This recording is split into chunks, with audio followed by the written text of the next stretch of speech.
பாட்டி மோதி கிளஞ்சிக்கு வர மாட்டீங்க. 4 கிளஞ்சி பந்தருகின்றேன். 4 கிளஞ்சி பந்து. ஆமா.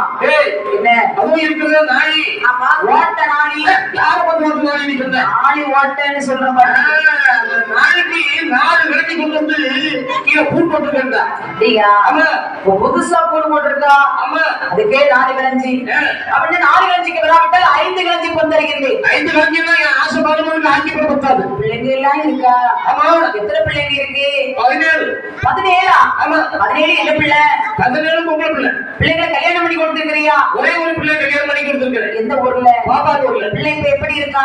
பாப்பாரு கேட்பாரு. ஆமா இன்னும் 16 பிள்ளைங்க உண்டு. 16 பிள்ளை கல்யாணம் பண்ணி கொடுக்கணும்னா வீடு இல்லாதவரை இப்ப 5 லட்சம் ரூபாய் கேட்கறான். நீ என்ன செய்வா பாட்டி? நான் போலீஸ் ஸ்டேஷன்ல ஏத்திடுவேன். இல்ல எனக்கு வந்து 10 லட்சம் கேட்டாச்சு. 4 பிள்ளை இந்த பாரு எல்லா பிள்ளைகளும் நல்லா படிக்க வச்சிருக்கேன். எங்க பள்ளிக்கூடத்துல படிக்க வச்சிருக்கேன். வேலைக்கு படிக்க வச்சிருக்கேன். கல்யாணம் பண்ணி கொடுக்கறவே பணம் எல்லாம் வச்சிருக்கிறியான்னு கேட்கிறேன். பணமா பிள்ளை வேலைக்கு விட்டுருக்கேன்.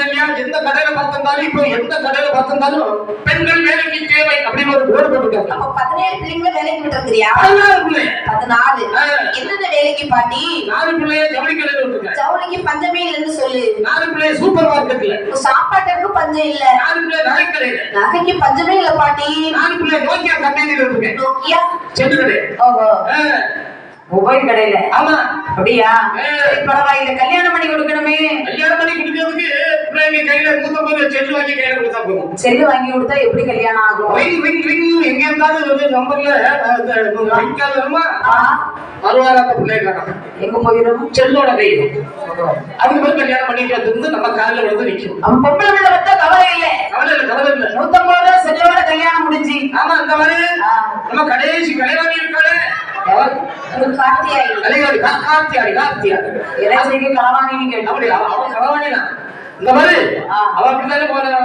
அப்படியா? இப்ப நில்லுன்னு சொன்னாலும் கேட்க மாட்டாரு பாட்டி. மொத்தம் எத்தனை கிளஞ்சி வேணும்? மொத்த கிளஞ்சி சொன்னா நீ குடிப்பியா? 10 கிளஞ்சில சொன்னா நான் வர்றேன். இல்லன்னா 10 கிளஞ்சி வேணுமா? ஆமா. சரி வாங்கி கொடுக்குற. வரும்போது என்னைய ஒரு கண்ணுக்கு நீ கவனிக்கணும்.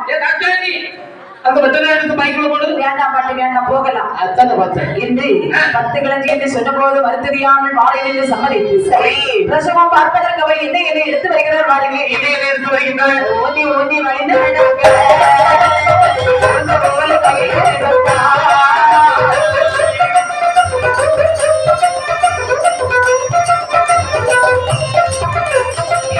வாங்கி போட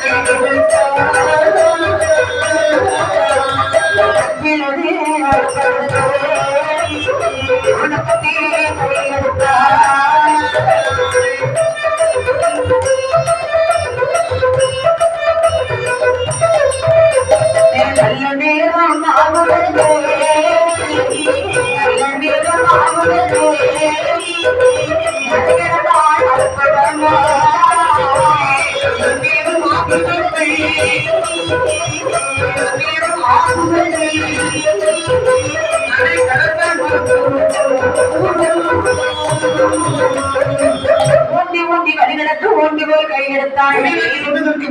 கையெடுத்தாள். கொப்பில் அறுப்பதற்கு கோணக்கத்தை கையெடுத்தாள். நடைகிடந்து வருகின்றாள். அங்கே தூதுவன் முன்னடக்க மருத்துவரை பின்னடக்க இருவேறு வழிநடந்த சோழ நாட்டுக்கு வருகின்றார்கள். சோழ நாட்டுக்கு வரக்கூடிய நேரத்தில் இந்த சினிமா தேவியானவர்கள் பசு எதிரால் துடித்துக் கொண்டிருக்கின்றார். அந்த மருத்துவரை வரலையா? திருமணையிலே அந்த வரக்கூடிய மருத்துவனை காதலை கேட்கிறது. அறையாடி உண்மைகளே அழைப்புகொண்டால் மருத்துவா மருத்துவத்தை கண்டவுடனே சபிமா தேவியானவள் சொன்னாயே அம்மா மருத்துவா நீ வருவதற்கு ஏந்தி இவ்வளவு நேரம்? எனக்கு ஏழு குழந்தை உண்டு. அதுக்கெல்லாம் பசியாக்கிட்டு வரும்போது நேரம் ஆயிடுச்சு. என்னுடைய நிலைமை இப்போது எப்படி இருக்கு தெரியுமா? மருத்துவமே மருத்துவமே மருத்துவமே மாயமாக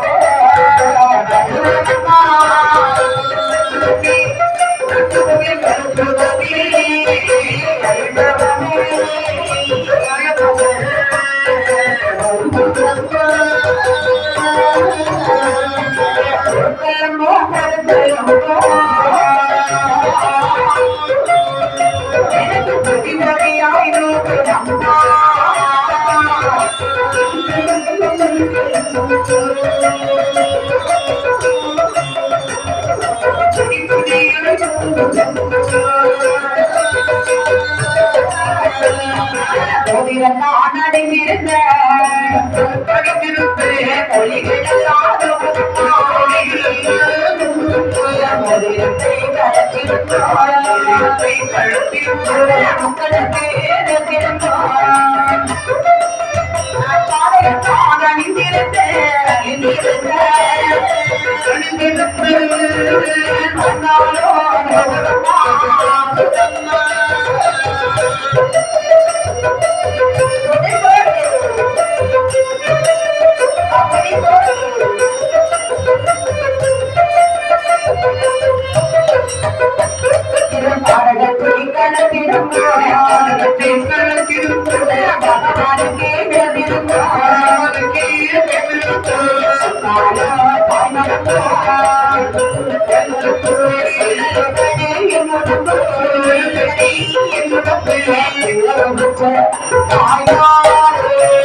நிலைமை இப்போது எப்படி இருக்கு தெரியுமா? எப்படி இருக்கிறது? மருத்துவமும் பொறிப்படியாய் நோகிறது. அப்படிதான் இருக்கும். பக்கம் லாவல் படிப்படியாய் நோகிறது. லாவல் வாவதடி லாவல் நோதா அப்படித்தாண்டி இருக்கு. அப்படிதான் இருக்கு. மூத்த பிள்ளை பெற்ற பாடு இந்த பிள்ளை வா பிள்ளையா? ஆமா, ஆமா, அதே சைஸ் தான். ஆமா. பிள்ளை எத்தனை கிலோ வெயிட்ல பிறந்து? 30 கிலோயா? ஆமா. நீ எத்தனை கிலோ வெயிட்? நான் அப்ப அந்த நேரத்துல ஒல்லியா இருந்தேன் 20. நீ 20, பிள்ளை 30. ஆமா, கூட 10 கிலோ கூட்டிட்டு நான் பட்ட பாடு எனக்கு தான் தெரியும். அப்படியா? ரொம்ப கஷ்டப்பட்டிருப்பா. டாக்டர் மாதிரிலாம் பாடு கட்டுட்டு அவருக்கு என்ன கஷ்டம்? டாக்டருக்கு என்ன கஷ்டம்? உங்களுக்கு என்ன தெரியாது. அது உனக்கு அனுபவம் தான் தெரியும். அப்படியா? ஆமா ஆமா ஆமா. அதாவது என்னுடைய நிலைமை எப்படி இருக்கு தெரியுமா? நிலைமை எப்படி இருக்கிறது? ஓரிடம் அணிந்திருந்த என் மொழிகள் எல்லாம் நோகிறது. இந்த நேரத்தை பிரசவ நேரத்தை இப்படியே நகையில போடும்போது கலந்து இந்த பெட்டி ஒவ்வொன்னா குறைஞ்சிட்டு வருது. அது மட்டுமா? பாடகம் அணிந்திருந்த என் பழங்கால் எல்லாம் நோகிறது. அது அப்படிதான் இருக்கும். கவலைப்படாத. அடியே மேகல, நீ ஒரு ஆறுதல் சொல்லி. தலப்பிரசவம் அப்படிதான் இருக்குமா? ஆமா, தலப்பிரசவம் கொஞ்சம் கஷ்டமா இருக்குன்னு சொல்றா. அவ்வளவு அனுபவத்துல சொல்றா. அப்படியா? ஆமா. இப்படி நீ தெரிந்திருந்தா நான் குழந்தைக்கு ஆசைப்பட்டிருக்க மாட்டேனே மருத்துவமே. நீ ஒரு ஆறுதல் சொல்லி. இந்த பார்வையில கொஞ்சம் நேரம் பொறுத்துக்கோ, சரியா போயிடும். குழந்தை பிறந்த உடனே வலியே இருக்காது. உடனே பார்த்தால் இந்த மருத்துவம் என்ன அடைய பெண்களே, என்னம்மா அம்மாவுக்கு குழந்தை பிறக்கணும். நீ ஒரு முக்காலி கொண்டு வா. இதோ எடுத்துட்டு வரம்மா. உங்க அம்மாவுக்கு இந்த வயசுல குழந்தை பிறக்கணும். ஆமா. அடே அம்மா யாரு? மகாராணி. உங்க அம்மா நினைச்சேன். எங்க அம்மைக்கு வயசுல தாண்டி போச்சுடி. இவரு முக்காலி கொண்டு வா. நீ அடுப்புல சூடா வெட்டி போடு. சரி. நீ முறையாக மஞ்சு கொண்டு கொண்டு வா. சேலையில விலை போட்டு சேலையில கொண்டு வா. சேலை வேணுமா? ஹீரோயில போய் வேணுமா? சேலை எடுத்தாச்சு கையை முடிச்சு விடுவேன். ஏன்? இப்பதான் பொங்கலுக்கு ரேஷன் பண்ணி காட்சி சேலை அதை எடுத்துக்கலாம். வேற விலைக்கு வேண்டி எந்த வீட்டுல பார்த்தாலும் ஜன்னல் அதான் வாங்கிக்கிறது. ஆமா.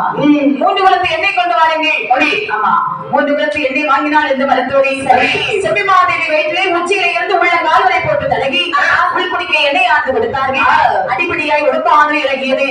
கிண்டி வெட்டி எண்ணெய் தந்தை கைமுறைய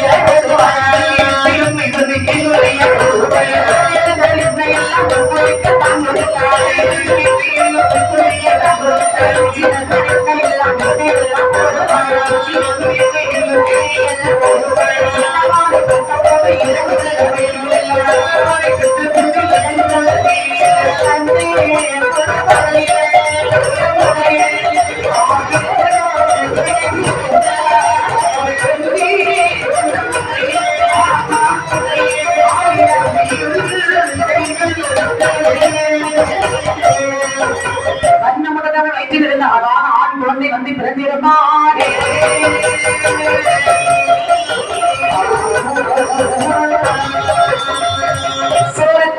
நம்முடைய தாதியர்கள் வைத்திருக்கிறது.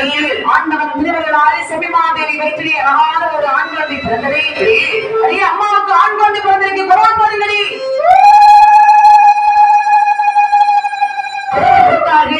அம்மாவுக்கு வழி தீரல்ல.